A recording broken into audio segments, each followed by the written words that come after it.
le comportement des consommateurs suite à la pandémie. Voilà la keynote que Yves-Alain Chevard, fondateur de Brandfinity, va nous présenter aujourd'hui. Alors, Yves-Alain, explique-nous un petit peu le contexte. Oui, alors le contexte, bonjour tout le monde.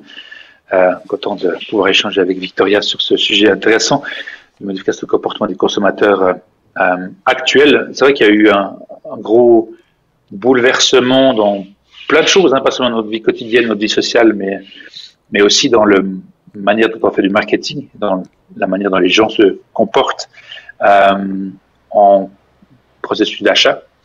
La pandémie, en fait, a créé une accélération peut-être de ce qui se passe normalement en 10 ans au niveau de l'accélération de l'évolution du comportement, a été forcé par la pandémie, puis par le fait qu'il fallait changer du mode physique au mode virtuel.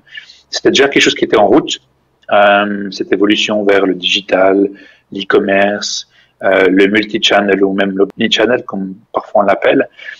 Mais c'est vrai que le fait que la pandémie arrive nous force à devoir acheter en ligne, à ne plus voyager, créer des conférences téléphoniques, des Zooms, des Skype et tout ce qui va avec, a fait que ça a accéléré pas mal de choses au niveau des comportements des consommateurs. Et donc, en tant que société qui propose des services ou des produits, ça a aussi changé complètement la donne de l'engagement, de l'interaction qu'on a avec ses clients existants et ses futurs clients. Donc, l'attente qui était peut-être un peu l'attente avant la pandémie est devenue une chose concrète, c'est-à-dire qu'on attend en tant que consommateur d'être quelque part accueilli sur tous les canaux possibles, pouvoir interagir sur tous les canaux qu'on veut et surtout pouvoir acheter où, quand on veut et combien on veut. Et donc, un chiffre qu'on voit dans la présentation, qui est le stade que vous voyez ici à côté, c'est que le e-commerce en Suisse la Suisse est un des champions européens en e-commerce derrière UK, derrière l'Angleterre. On voit qu'on a une forte adoption de l'e-commerce en Suisse, ce qui est bien sûr quelque chose qui a été évolué dans le temps, mais qui s'est accéléré certainement les 2 dernières années, comme dans tous les autres pays d'ailleurs, à cause de la pandémie et puis à cause du fait que les magasins étaient fermés, que si on voulait acheter des produits ou des services, il fallait le faire en ligne. Et donc, de ce fait, les comportements changent parce que on passe de plus de temps sur les médias digitaux, d'accord, on va s'informer, s'amuser, échanger via principalement cet appareil ici qui est un téléphone mobile, un smartphone. Et c'est vrai que tout le monde a pris l'habitude d'interagir et d'engager avec des gens pour tout âge, je ne parle pas seulement pour les jeunes, mais vraiment pour tous les âges, vers les canaux digitaux et vers les plateformes digitales. Ce qui fait que aussi la manière de faire son parcours client entre le moment où on se rend compte que le produit existe, où on a de l'intérêt jusqu'au moment où on l'achète, les funnels classiques ou les approches AIDA qu'on avait dans le temps, elles sont un petit peu dépassées. Et donc, ce que vous voyez là sur le slide, c'est ce qu'on appelle le messy middle. C'est une étude qui a été faite par Google, je crois, en 2019 ou 2020, qui démontre en fait l'évolution du comportement des gens. C'est plus un achat, comme on appelle, avec un processus d'achat linéaire, avec des étapes bien précises, et on avance jusqu'à un certain point, on ne revient plus en arrière. Mais là, on va passer du temps à comparer, rechercher, revenir à une recherche de base, on n'a pas trouvé son bonheur, donc on va passer beaucoup plus de temps sur les canaux digitaux, moteurs de recherche, médias sociaux, sites, par exemple du produit ou du service qu'on veut acheter, pour finalement arriver à l'étape finale, qui est l'étape de l'achat, qui, elle, idéalement, il y a une expérience, parce que c'est vrai que de plus en plus, les gens, vu la problématique actuelle, vu la pandémie et vu le manque de contacts sociaux, on aimerait aussi bien pouvoir acheter un produit et avoir une expérience très positive qui va avec ça. Vous voyez ici un exemple de processus un peu plus holistique, comme on dit, d'achat, aussi sur cette étude de Google, qui démontre en fait que il y a une partie, en fait un loop, comme on dit, un cercle infini, qu'on pourrait presque l'appeler, entre le moment où on va commencer à réfléchir à acheter un produit ou service jusqu'au moment où on va faire la transaction et acheter le produit. À nouveau, qu'il soit fait par téléphone ou par WhatsApp ou par un achat sur un site internet ou par un achat physique dans un point de vente. Et souvent, la recherche se commence en ligne et parfois l'achat se finit physiquement.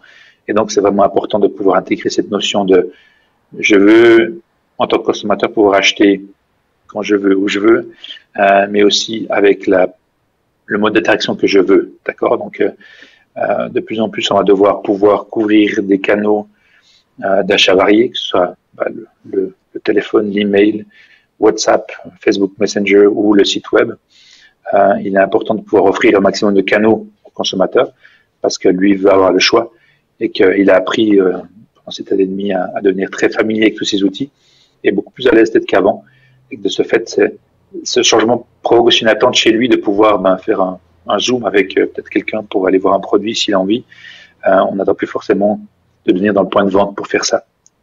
Donc cette flexibilité nouvelle est là, mais aussi ce challenge pour les sociétés parce que c'est pas facile de s'adapter et de créer en fait des solutions qui permettent de capter cet intérêt et de transitionner les gens vers un achat en ayant une approche qui est multicanale et qui est donc pas facile toujours à gérer pour une société. Donc là, on voit, c'est le changement de comportement suite à cette situation extraordinaire. Mais alors revenons du côté du marketeur, ce qui a changé aussi, c'est que ce même consommateur qui, lui, a changé ses modes d'achat, disons, s'est ouvert à tous ces canaux digitaux, il a en même temps compris l'importance de la data. Pendant 15 ans, il a donné des données, ses propres données gratuitement. Tout d'un coup, il a aussi ce sentiment qu'il ne veut pas partager toutes ces informations de manière libre. Et donc, arrive toute une nouvelle étape maintenant de data privacy, où maintenant, on va travailler de manière, les plateformes doivent aujourd'hui, on a vu avec la GPRD et certaines lois par pays, où il y a un respect de la donnée, un respect de la vie privée qui est en train de s'imposer. Et ça, pour les marketeurs, c'est quelque chose, c'est une donnée qui est essentielle. Oui, c'est vrai que on avait peut-être un marché suisse qui était assez ouvert à partager la donnée, peut-être plus que par exemple en Allemagne, qui même avant que le GDPR arrive était très très très restrictif au niveau de partage de données. Au niveau de la loi, mais aussi au niveau du comportement des consommateurs, c'est beaucoup de là que tous les adblockers sont arrivés. D'abord en Allemagne, parce qu'ils sont très conscients de cette notion de partager des données, du droit du consommateur, qui n'était pas forcément très présent en Suisse. Puis avec l'explosion de tous ces moyens de communication, avec l'arrivée du GDPR, ça crée pas mal de discussions autour de OK, mais en fait, tous ces modèles d'affaires qui existent, les GAFA, les Google, les Amazon, Facebook, etc., vivent beaucoup sur la data. Et en fait, moi, je donne plein de data gratuitement à tous ces gens. Puis en fait, j'aimerais bien pouvoir contrôler à quel point je veux ou pas ouvrir mon porte-monnaie de data à ces sociétés, à ces plateformes. C'est vrai que le GDPR, avec l'arrivée de cette notion de communication avec consentement, avec le fait de pouvoir et d'être obligé de pouvoir à tout moment donner les données qu'on a collectées d'une personne, si la personne le désire, mais aussi s'il y a des désir qu'on efface toutes ces données, qu'on puisse le faire au niveau de la loi. C'est vrai que ça crée pas mal de changements pour les sociétés, mais aussi crée de la notoriété autour de cette problématique-là auprès des consommateurs qui sont devenus plus intelligents. Et c'est vrai que on a peut-être, en tant que marketeur ou en tant que plateforme de publicité, on a été un petit peu trop loin à un moment, en étant un petit peu trop dans le nez des gens, comme on dit, en les surexposant à la publicité non-stop, en n'étant pas très, sensible par rapport à leur volonté ou pas d'être targeté, que ça crée peut-être aussi une certaine résistance. Et en plus, avec l'augmentation de la consommation des médias digitaux due à la pandémie, on a eu encore une explosion de ça parce qu'on était peut-être moins avant sur les plateformes. Puis là, ça a augmenté de manière exponentielle parce qu'on passait plus de temps sur les médias sociaux, sur les plateformes. Et on s'est peut-être plus rendu compte de ça en tant qu'utilisateur. Et donc, on est devenu plus sensible à ça. Et c'est pour moi un des challenges actuels pour les marketeurs, c'est de pouvoir continuer à faire du marketing qui est profitable pour la société, tout en respectant cette notion de data privacy et d'autorisation d'utiliser des données qui nous sont données par les gens, en fait. Je crois que c'est un des challenges actuels, c'est comment on va pouvoir faire évoluer ce monde de la data privée de tout le monde, disponible de tout le monde, faire de la publicité, du targeting, vers quelque chose qui est plus basé sur une autorisation. Et on le voit avec Apple qui a commencé à mettre des choses beaucoup plus restrictives en place sur l'autorisation des données pour les applications. Et un des gros perdants dans cette histoire qui fait une grande scandale, c'est Facebook, qui dit ouais, mais bon, maintenant j'ai un problème. Et c'est vrai que la data, c'est la clé pour pouvoir créer du targeting efficace et donc que la plateforme publicitaire soit un moyen publicitaire efficace. Et si on perd cette intelligence, eh ben, ça devient plus compliqué, ça devient plus cher. Alors le prochain coup près, c'est Google. C'est Google qui annonce la fin du third party cookies. Alors peut-être reviens un petit peu en expliquant ce que ça signifie réellement. On n'a pas de date précise, mais tout le monde parle de 2022. Alors je ne sais pas, toi tu as peut-être plus d'informations? Oui, je n'ai pas plus non au niveau de la date précise. Bah, tout le monde va bouger vers justement cette notion d'autorisation de consent marketing, où on va demander en fait l'autorisation aux gens de partager de la data, et donc la limitation va être liée au fait qu'on va plus pouvoir utiliser de la donnée qui n'est pas notre propre donnée à nous collecter. Typiquement, je vous donne un exemple. On peut aller acheter de la donnée. Si on fait de la publicité programmatique, par exemple, où on fait un targeting basé sur un cookie qui est posé sur un ordinateur de quelqu'un, on peut utiliser des cookies qui sont posés par une tierce personne pour faire un targeting d'une personne X, d'accord, même si ce n'est pas des données qui nous appartiennent en fait. Et donc cette notion de third party cookie va disparaître partiellement ou complètement, et donc ça va ne plus permettre d'utiliser de données tierces pour faire de l'achat média. Une petite question. Il faudra que ce soit oui. Lorsque tu prends ta donnée et que tu l'injectes dans Facebook pour la qualifier, est-ce que ça c'est de la third party? Ou ça reste la first party? Parce qu'elle a été agrégée par des données, par exemple, ce genre de choses, elle sera encore possible ou pas? Alors, tant que c'est ta donnée à toi et que tu veux faire du retargeting des gens qui ont visité sur ton site web, c'est des first party data, donc ça, on va pas continuer à le faire. Par contre, ils vont être limités dans la capacité de faire des clusters d'intérêt des gens par rapport à la data collectée, parce que ils auront une vision moins détaillée de la personne, de son comportement et de ses intérêts, parce que ça va être limité dans le nombre de fois ou le nombre d'audiences qu'on peut partager, etc. Et donc, la granularité de l'intelligence des algorithmes de Facebook vont diminuer, parce qu'on aura moins de précision dans le comportement des gens. Et donc, l'efficacité des campagnes, ce qu'on appelle des lookalike, quand on dit que j'aimerais targeter des gens qui ont le même profil que les gens qui ont acheté des produits sur mon site, c'est plus du first party, c'est du third party. Et donc, on va être limité par rapport à ça. Et l'intelligence et l'efficacité de la plateforme va diminuer par rapport à ça. Et donc, le coût d'acquisition, le coût qu'on investit pour générer une vente va augmenter. Maintenant, c'est pas forcément pour moi un mal, parce qu'en contrebalancement, dans la compensation, c'est qu'on va être aussi peut-être devenir plus intelligent et plus smart en tant que marketeur dans la manière dont on adresse les gens. On va être moins, comme je dis, beaucoup de gens font du carpet bombing. Donc, on essaie vraiment en gros, on tire avec un canon sur une mouche. Donc, on pousse une telle exposition, une telle répétition auprès des gens qu'on surexpose les gens, puis en fait, c'est contre-efficace. Et donc, il va falloir qu'on crée une approche beaucoup plus fine de la manière dont on définit le parcours de nos clients, d'accord, du moment où ils sont pas encore intéressés de produit jusqu'au moment où ils achètent le produit et jusqu'à ce qu'ils deviennent des gens qui parlent de notre produit. Il va falloir en fait mettre en place des stratégies différenciées suivant les étapes, plus fines. Beaucoup de gens font du retargeting à tout va sans mettre de limite. Ok, j'aimerais retargeter les gens pendant 15 jours, après j'arrête et je refais une deuxième vague peut-être au bout de 30 jours. Ça, il y a très peu de gens qui le font. Et en fait, à cause de ça, on surexpose les gens puis on est moins efficace. Et donc le but, ça va être d'intégrer tous les contacts pour qu'ils deviennent ta first party, c'est-à-dire ta vraie base de données, et intégrer tous les contacts, tous les leads que tu peux générer de manière plus ou moins, comme tu dis, occasionnelle ou disons avec cet effet de bombing là, de les ramener de manière à ce qu'ils rentrent dans ta base de données et que tu puisses travailler ces gens.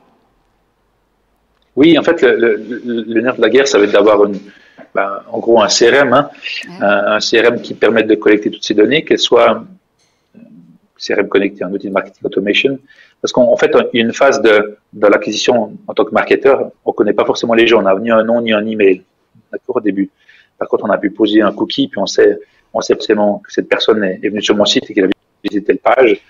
Et dès le moment où elle va laisser son contact, on va savoir que le comportement de cette personne qui a été peut-être pendant des mois sur le site ou à cliquer sur des ads, on va savoir que c'est Monsieur X. D'accord, ça va créer de l'intelligence grâce à ça qu'on va pouvoir ensuite réutiliser pour affiner nos campagnes. Donc, le nerf de la guerre, comme tu dis, c'est vraiment de collecter de la data, de la garder chez soi pour créer de l'intelligence avec des outils comme du marketing automation, comme des des outils de CRM pour pouvoir vraiment créer cette intelligence qui est notre propre intelligence et pas l'intelligence de la plateforme de Google ou de Facebook ou des autres. On va quand même toujours profiter de l'intelligence des plateformes publicitaires parce que ce sont des datas que nous, on n'a pas.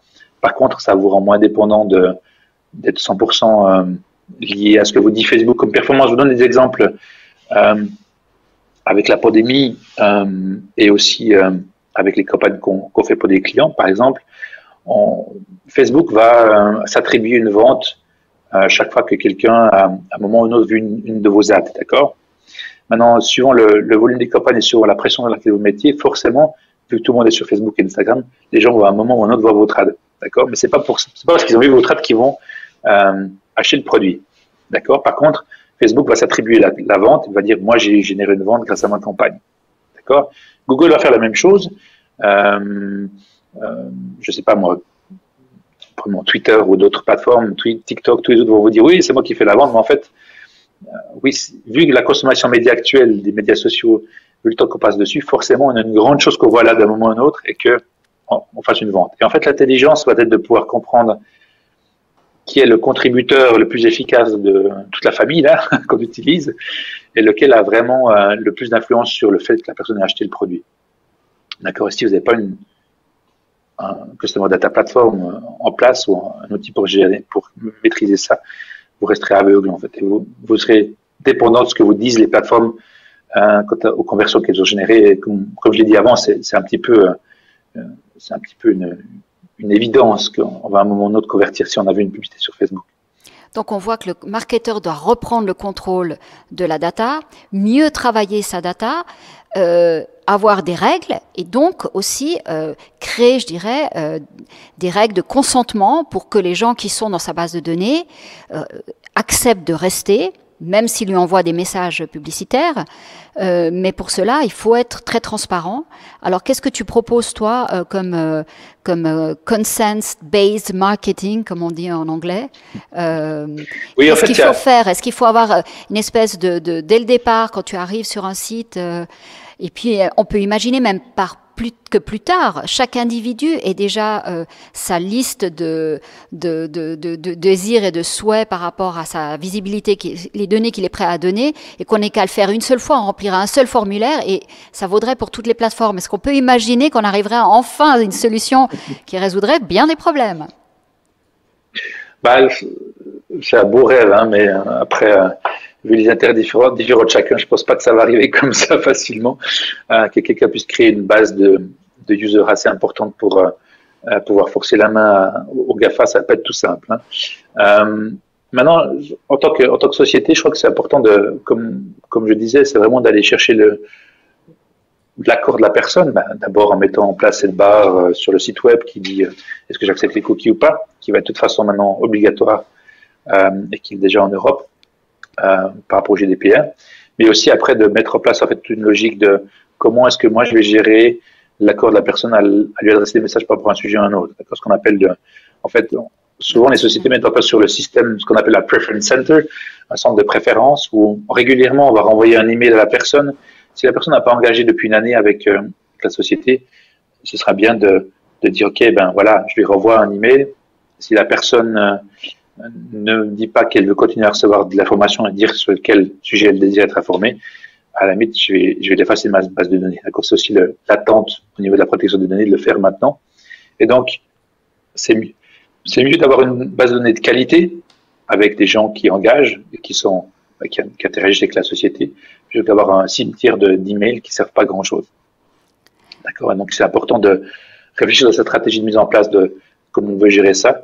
Quels sont les différents types de contenus que je peux mettre à disposition de clients, type de produits ou type de services, lesquels ils désirent continuer d'être informés à ce sujet-là, et puis après d'appliquer ça, puis de suivre cette règle pour respecter en fait la volonté du client qui est souvent peut-être quelque chose qu'on ne prend pas assez en considération, mais qui est importante aussi pour le client, hein, je pense qu'il va être aussi reconnaissant qu'on fasse ce travail-là pour lui. Mais les marketeurs ont toujours eu peur de ce double opt-in qui permet de certifier vraiment que la personne a bien compris les informations et ce qu'elle a donné, elle le consent à le donner, parce qu'on se dit, et ça on le sait, c'est dans le comportement psychologique, lorsque tu demandes une deuxième fois à quelqu'un de confirmer, tout d'un coup s'insinue un espèce de doute, pourquoi est-ce qu'on me le demande 2 fois, donc il y aurait peut-être quelque chose de... Et à ce moment-là, on perd encore des gens. Donc est-ce qu'il faut éduquer mieux le consommateur pour qu'il comprenne quelle est la valeur de ce genre de données, parce que certains pensent que quand on clique oui j'accepte les cookies, ben, on arrive tout de suite sur le site, donc on ne sait pas si c'est vrai ce que ça va être géré, parce que ok on clique, mais par derrière on n'a pas un vrai certificat qui nous prouve que voilà. Qu'est-ce qu'il faut faire pour rassurer? Pour moi, ce qui est important, ça peut être créer le niveau de confiance avec la personne qui va se sentir à l'aise de vouloir donner sa data, d'accord? De faire un nouveau journey ici. La première fois que la personne vous voit sur un site et vous hésitez, elle n'a pas forcément envie de donner ses adresses email, d'accord? Donc la forcer à faire ce travail-là, ok, je vais la forcer à me donner son adresse email pour que je puisse lui envoyer un email, c'est pas forcément le bon moment de le faire. Par contre, si elle est déjà venue 5-6 fois sur le site, qu'elle a déjà visité pas mal de fois des pages précises de produits, par exemple, à ce moment-là, de pousser pour aller chercher son adresse email, vous avez construit en fait une notoriété puis un intérêt de la personne. Et vous avez quelque part créé un climat de confiance. À ce moment-là, je pense que le double opt-in est plus facile et le taux d'accomplissement du deuxième email de confirmation est beaucoup plus élevé parce que vous êtes familier pour la personne. Vous n'êtes pas quelqu'un qui débarque comme ça et qui sonne à la porte pour la première fois. Il vous connaît déjà. Vous avez déjà rencontré quelques fois sur des sites web et donc il est plus en confiance. Et donc il va être plus facilement volontaire pour donner son adresse email aussi. Donc je pense que c'est important de comprendre, comment dire, à quel point le lead est chaud, où la personne est intéressée par ce que vous avez à proposer, avant de pousser de ce côté plus committant. On va demander en fait une adresse email plus d'informations de la personne. Alors on a parlé du consommateur qui a changé, on a parlé des marketeurs qui doivent s'adapter aux nouvelles contraintes. Alors parlons de la marque, parce qu'in fine, au départ, il y a toujours une marque.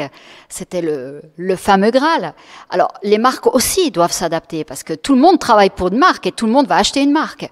Donc peut-être parlons de cet écosystème aujourd'hui qui aussi a monstrueusement changé pour les marques. Ben oui, parce que c'est vrai que quelque part, moi, je le dis souvent, en fait, n'importe quel produit, n'importe quel service peut être créé, en fait. On a la technologie, on a les manières de produire des choses, on peut faire. Il y a très peu de barrières d'entrée, ou de moins en moins de barrières d'entrée à créer quelque chose de nos jours, parce que tout est faisable de manière assez facile. Par contre, de créer le bon écosystème autour du produit, du service, lui, est plus compliqué à mettre en place. Et donc, il est important de bien réfléchir, on le voit sur le slide ici, de vraiment bien réfléchir à différents éléments. Je commence par le produit qui est à droite.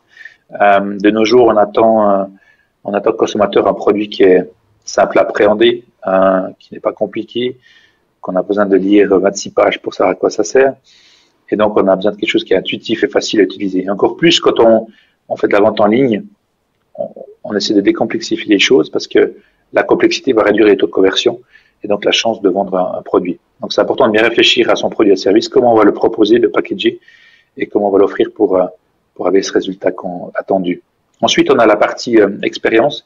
Comme je disais, l'expérience client est pour moi critique pour le succès d'une société et de ses produits et services vendus, parce que c'est quelque chose qu'on peut facilement, entre guillemets, mettre en place, mais avoir un service excellent et l'envie que le client revienne chez vous parce qu'il a eu une belle expérience, parce que c'était sympa, que les gens étaient agréables, que le produit était top. C'est pas toujours facile à mettre en œuvre. Et pour moi, c'est important de créer des expériences différenciantes quand on a une société qui vend des services. Bien sûr, le contenu dans la guerre de l'attention sur les médias sociaux et tous les médias actuels, si on n'a pas le bon contenu qui est attractif et qui retient le regard des gens, et qui est intéressant, enrichissant, informatif, bien sûr, idéalement en vidéo, parce que c'est ça que les gens consomment de plus en plus. C'est important qu'on ait une bonne stratégie au niveau contenu pour pouvoir créer en fait cet intérêt pour amener les gens vers un funnel d'achat. Puis bien sûr, on en a parlé avant, c'est créer le bon mix de canaux. pour pouvoir s'assurer qu'on va construire en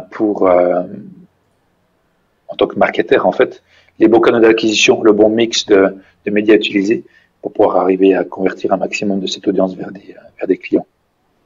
Alors, ça me fait penser cette boucle, elle existait depuis longtemps, parce que je ne sais pas si tu te rappelles dans Mad Men, lorsqu'il y a un épisode où tu as les gens de Kodak qui arrivent avec un rack pour les diapositives, et ils arrivent et ils donnent à Dan Draper ce rack en disant on a inventé ça, mais on ne sait pas à quoi ça sert et on ne sait pas ce qu'on peut en faire.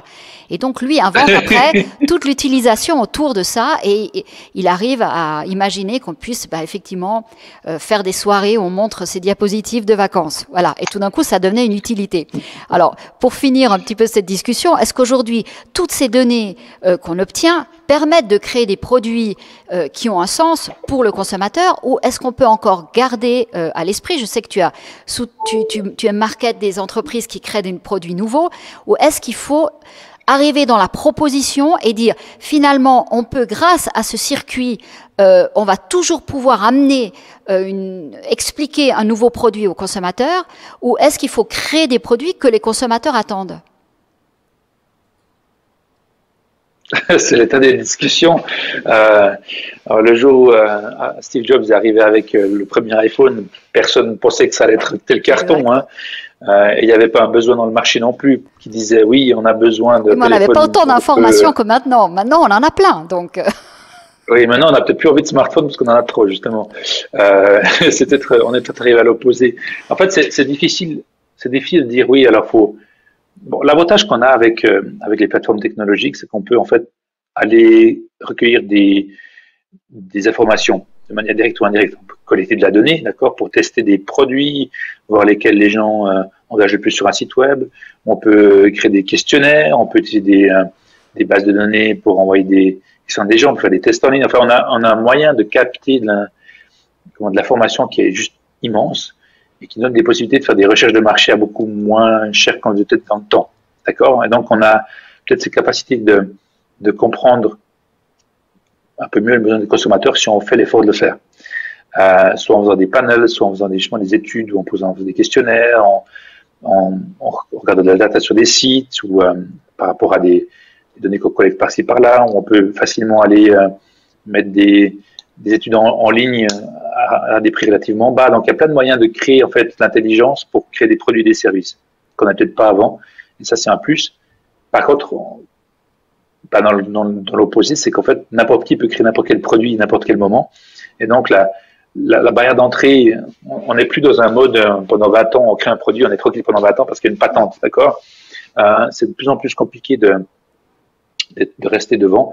Et c'est beaucoup lié à l'agilité et la capacité de s'adapter au marché et aux besoins, et donc d'être rapide dans la manière dont on va faire évoluer nos produits, nos services, en fait. Donc, j'ai pas de recette miracle, parce qu'il n'y en a pas, je pense, mais c'est beaucoup de bon sens, et on a de la chance d'avoir beaucoup plus de données et beaucoup plus d'intelligence qu'on avait peut-être il y a 15 ans en arrière pour faire un bon boulot. Ouais. Est-ce que ton travail s'est complexifié? Tu peux dire que si on compare à 15 ans, tu es plus efficace qu'il y a 15 ans, ou simplement, il y a 15 ans, on arrivait aussi à de très bons résultats, parce qu'on vendait aussi des produits. On a l'impression qu'avant, on faisait rien, mais on vendait aussi des produits. Et comme tu disais, ils duraient plus longtemps. Donc, comment tu pourrais comparer ces deux périodes? Quand j'ai commencé le marketing digital en 2000, c'était plus simple. Hein. Il n'y avait pas 26 000 plateformes, il n'y avait pas de médias sociaux, il n'y avait pas de smartphone. Il n'y avait qu'un écran de 640 x 480. Donc la complexité était beaucoup moins élevée, donc c'était plus facile. D'accord? On n'avait pas cette dimension de multiplateforme, multi-device, comportement ce qu'on appelle l'attention span, la capacité de rester concentré sur un sujet pendant un temps donné était beaucoup plus élevée. Et donc, quand on avait un magnifique billboard, une affiche en ville, ça avait son effet. D'accord? Et maintenant, c'est vrai que c'est devenu beaucoup plus compliqué de trouver le mix entre les médias sociaux, le programmatique, le search, le shopping, le digital out of home, l'affichage, la presse, le RP, tout ce qui va autour, les plateformes comme Amazon, les eBay et compagnie. C'est devenu un monde compliqué. Et pour moi, le monde en 2000 était beaucoup plus simple. Oui. Maintenant, ça le rend aussi plus intéressant parce que quand on aime la donnée et tout ce qui va autour, ben ça le rend plus passionnant parce qu'on a beaucoup plus d'informations qu'on avait avant. Avant, on avait une étude qui nous disait oui, alors ton GRP sera de temps sur ta campagne XY, et vous pressez le bouton, vous mettez l'ordre d'insertion, puis vous attendez 6 mois pour voir les résultats. Donc maintenant, ben, vous pouvez à tout moment changer, adapter les choses. Donc, pour mon esprit, ma volonté de découvrir des choses et de ma curiosité, c'est très enrichissant, mais ça rend le métier beaucoup plus complexe qu'il y a 20 ans, ça c'est sûr. Bah, écoute, merci en tout cas. Merci pour ce partage d'informations. J'espère que tout le monde appréciera. Merci beaucoup. Salut. Mais merci à vous. Au revoir.